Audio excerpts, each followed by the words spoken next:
अस्सलाम वालेकुम। आ गई वो घड़ियाँ जिसका आपको इंतज़ार था। आप लोगों ने पहली सीरीज़ तो हमारी देख ली, जिसमें मैंने आपको बताया कि एक माँ कैसे अपने ज़हीन बच्चे को जन्म दे सकती है, किन चीज़ों का ख्याल करे तो उसका बच्चा ज़हीन, ना सिर्फ ज़हीन बल्कि खूबसूरत होगा। अब आपने मेरी वीडियो को, हमने जो सीरीज़ 1 में जो पहली एपिसोड में मैंने बताया था यूट्रस के बारे में, आपको याद होगा मैंने कहा था इसको आम लोथड़ा ना समझें। ये एक खातून के अंदर जितना उसका ब्रेन इम्पॉर्टेंट है उतनी ही उसकी यूट्रस भी इम्पॉर्टेंट है। ठीक है, यूट्रस बाज़ दफ़ा एक औरत के ब्रेन से ज़्यादा होशियार होती है, क्योंकि ख़वातीन हमारी ब्रेन को तो इस्तेमाल करती नहीं है, लेकिन यूट्रस को हर 9 महीने बाद इस्तेमाल करती हैं। तो ये भी बात है। मेरे से सारे लोग पूछते हैं, डॉक्टर साहबा हम क्या ऐसा करें कि हमारा बच्चा जो है वो आपकी तरह ज़हीन हो।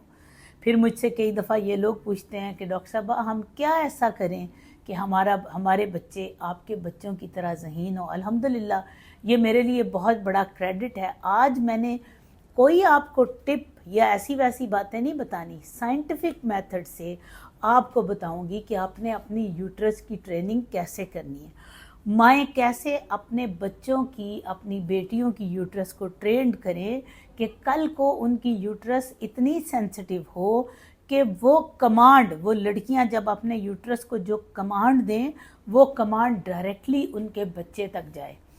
अब यूट्रस की ट्रेनिंग कहाँ से होती है? मैंने आपको बताया था, एक एनवायरनमेंट, एक फूड। जब बच्चियों को मेंसेस स्टार्ट होते हैं तो याद रखिए, उनको एनकरेज कीजिए कि मेंसेस स्टार्ट होने से पहले 5 दिन पहले वो इन 5 बातों पर अमल करें। 5 बातों पर। नंबर 1, उन दिनों फ्लूइड इनटेक बहुत ज़्यादा हो, क्योंकि बच्चियों को आमतौर पर पानी पीने की आदत नहीं होती। तो जो इनकी मेंस्ट्रुअल डेट है 5 दिन पहले वो हाइड्रेट करना शुरू कर दें अपने आप को। नंबर 2, उन दिनों जितना जंक फूड है वो बंद कर दें। Number 2। Number 3, this is very important thing, कि उन्होंने अपनी डाइट के अंदर ख़ास चीज़ें शामिल करनी हैं। जो कुछ भी वो खाती हैं उनमें सब्ज़ पत्तों की सब्ज़ियाँ।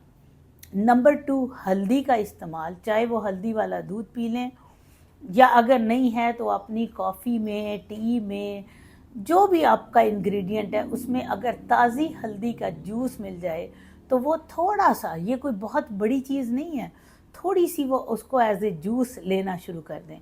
क्योंकि ये देखा गया है कि ये जो एंटी इन्फ्लेमेटरी ड्रग्स हैं, जिनमें फूड्स हैं, जिनमें ख़ास तौर पे टॉप ऑफ द लिस्ट आपका सबसे पहले आता है हल्दी का जूस। दूसरा आपकी इम्पॉर्टेंट क्या चीज़ आती है, आपका अदरक का जूस। ठीक है। तीसरा आपका आता है काली मिर्च और लौंग। ये 3 चीज़ों का इस्तेमाल उन्होंने ज़्यादा कर देना है। नंबर 4, उन्होंने उससे पहले, देखें मैं तो कहती हूँ नमाज हमेशा पढ़ें।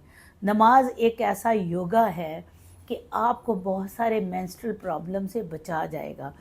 ख़ास तौर पे जब आपके पीरियड्स आने वाले हों तो आप 5 वक्त की नमाज़ पढ़ें। उसकी मैं आज आपको मज़हब की बात नहीं बता रही, साइंटिफिक रीज़न बता रही हूँ। जिसने नमाज नहीं पढ़नी, जिसके मज़हब में शामिल नहीं है, वो वाला योगा करे जो नमाज वाला योगा है। ये एक बेहतरीन योगा है जिसमें आपने फिर बराबर एक प्रॉपर मिकदार में घुटनों पे झुकना, सजदा देना। उससे क्या होगा कि इस यूट्रस की सर्कुलेशन जो है वो बहाल हो जाएगी, और वो मेंसेस के दिनों में जो आपको क्रैम्प्स होते हैं, जो आपके ख़्याल में ये होता है कि जी हमारा ब्लड फ्लो गंदा नहीं बाहर आता, ये चीज़ें होती हैं, ये आपको रुक जाएंगी। 5वीं चीज़ ये है कि आपने कोशिश करनी है कि आप अपने आप को काम रख सकें, पुरसकून रखें। अगर आपको म्यूज़िक सुनने से सुकून मिलता है, गो फॉर इट। अगर आपको नमाज़ पढ़ने से मिलता है, गो फॉर इट। दोस्तों के मिलने से मिलता है, गो फॉर इट। ये आपकी ट्रेनिंग है जो आपने अपने पीरियड्स के 5 दिन पहले, 1 हफ्ता पहले अपने पीरियड्स को ट्रेंड करना है। ठीक है। इरेगुलरिटी जिन लोगों की है, जिन लोगों में मेंस्ट्रुअल पेन है, जिन लोगों में मेनोरेजिया है यानी बहुत ज़्यादा ब्लीडिंग का होना, या डिस्मेनोरिया है, بلیڈنگ زیادہ آتی ہے، ان کے لیے بھی یہ بہت امپورٹنٹ چیزیں ہیں۔ پھر پیریڈز کے دنوں میں آپ نے کیا کرنا ہے؟ پیریڈز کے دنوں میں ہائی پروٹین ڈائٹ چاہیے آپ کو اچھی پروٹین، گڈ پروٹینز چاہیے اور گڈ فیٹس چاہیے۔ گڈ فیٹس کن چیزوں میں شامل ہوتی ہیں؟ آپ کے انڈے کے اندر بھی گڈ فیٹس ہیں، آپ کے نٹس کے اندر گڈ فیٹس ہیں، آپ کے اس کے علاوہ کوکونٹ آئل جو ہے وہ آپ کا گڈ فیٹ ہے۔ ہمارے ہاں بچوں کو پتہ ہی نہیں ہوتا اور بچے بہت گند اور ایسی چیزیں ان دنوں بھی کھا رہے ہوتے ہیں اور اس کے بعد وہ کہتی ہیں کریمپس۔ کریمپ کیا چیز ہے؟ کبھی آپ نے نوٹ کیا ہے کہ آپ کی بیٹی کو یا آپ کے بچوں کو یا آپ کو درد کیوں ہوتی ہے مینسس کے دنوں میں؟ کبھی آپ نے یہ بات سوچی ہے کہ دل کی درد کیوں ہوتی ہے؟ کیا وجہ ہوتی ہے کہ دل میں درد ہوتی ہے؟ کیونکہ وہاں پہ خون کا دورہ کم ہو جاتا ہے۔ یہ ساری باتیں میں سرکولیشن بحال کرنے کے ٹوٹکے آپ کو بتا رہی ہوں۔ جب اس یوٹرس کی سرکولیشن بحال ہوگی، یہ موبائل ہوگی، اس کے اندر نروز کو تازگی مل رہی ہوگی، نرو اینڈنگ ہائپوکسیا میں نہیں ہوگی، تو یہ اس کو تکلیف نہیں ہوگی۔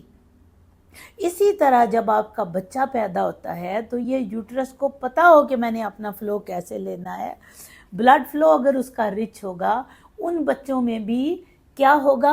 ہائپوکسیا نہیں ہوگا، ان کے برین شارپ ہوں گے، ان کی صحت بہتر ہوگی، ان کا رنگ گورا ہوگا، بلڈ فلو ٹھیک جا رہا ہے۔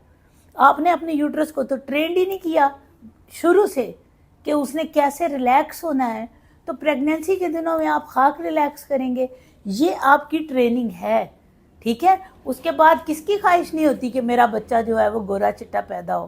تو بہرحال یہ چیزیں آپ نے یاد رکھنی ہیں۔ ابھی کتنے منٹ ہوئے ہیں اقرا؟ 6 منٹ؟ ہاں چلیں، میں 2 منٹ کی اور بات کروں گی کیونکہ ہم نے 8 منٹ کی ویڈیو بنانی ہے، پھر میں آپ کو باقی چیزیں بعد میں بتاؤں گی۔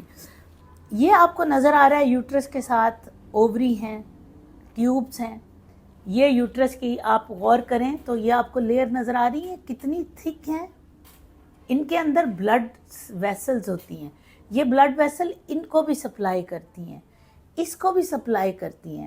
یاد رکھیے بچہ وجود میں کیسے آتا ہے؟ ایک آپ کا ایگ ہوگا، ایک آپ کا سپرم ہوگا، جین آپ کے وہی آئیں گے جو آپ کے جینیٹکس میں موجود ہے، ٹھیک ہے؟ جین ایسے ہیں جیسے آپ کو کدھر گیا، چلے یہ میں آپ کو دکھاتی ہوں۔ ڈی این اے میتھلیشن ہماری باڈی میں ایک پروسیس ہے، ٹھیک ہے؟ یاد رکھیے گا، جین جب ہم باڈی میں ہم جب پیدا ہوتے ہیں نا تو ہمارے جین ایسے پڑے ہوتے ہیں، یہ فرض کریں جین ہے ایک، یہ دوسرا جین ہے، اس میں یہ جین جی شوگر کا ہے، یہ جین آپ کے کالے ہونے کا ہے کہ آپ کا میاں یا آپ کالے ہیں، یہ جین یہاں پڑا ہے، بچہ پیدا ہو گیا، جین اندر ہی ہے، لیکن یہ جین باہر نہیں آئے گا، یہ جین کاہل ہونے والا، شوگر ہونے والا، کینسر والا جو آپ کی فیملی سے ملا ہے وہ باہر نہیں آئے گا۔ ڈی این اے میتھلیشن پروسیس ہے، اگر وہ ہوتا رہے، اس پہ بھی ہم بات کریں گے، تو یہ درازیں بند رہتی ہیں، تمام عمر بند رہتی ہیں، وہ جین باہر ہی نہیں آتے۔ تو ڈی این اے میتھلیشن سب سے پہلے آپ کی ڈائٹ سے ہوتی ہے، میں آپ کو بتاؤں گی، آپ کے سٹریس سے ہوتی ہے، آپ کی باڈی انوائرمنٹ سے ہوتی ہے۔ تو آپ نے جین تو آپ کی گندی تھی، چھپی ہوئی ہیں، تو آپ نے کیا کیا؟ آپ نے ان کو باہر نہیں آنے دیا۔ یہ جو میں آپ کو ٹریننگ بتا رہی ہوں کہ جس میں آپ نے آپ کے جینیٹکس میں بھی خوبصورتی نہیں ہے لیکن آپ نے اپنے بچے میں لانی ہے، جینز میں اتنی انٹیلیجنس نہیں ہے لیکن آپ نے لانی ہے، تو آپ نے کیا کرنا ہے؟ اپنا ڈی این اے میتھلیشن کا پروسیس، یہ میں اگلی ایپیسوڈ میں آپ کو بتاؤں گی کیا ہوتا ہے، کیسے روکنا ہے، پریگنینسی میں کیا کرنا ہے، اور کس طرح بچہ ذہین پیدا ہوگا۔ اس پہ غور کیجئے گا، انشاءاللہ نیکسٹ ایپیسوڈ میں آپ کو ملیں گے۔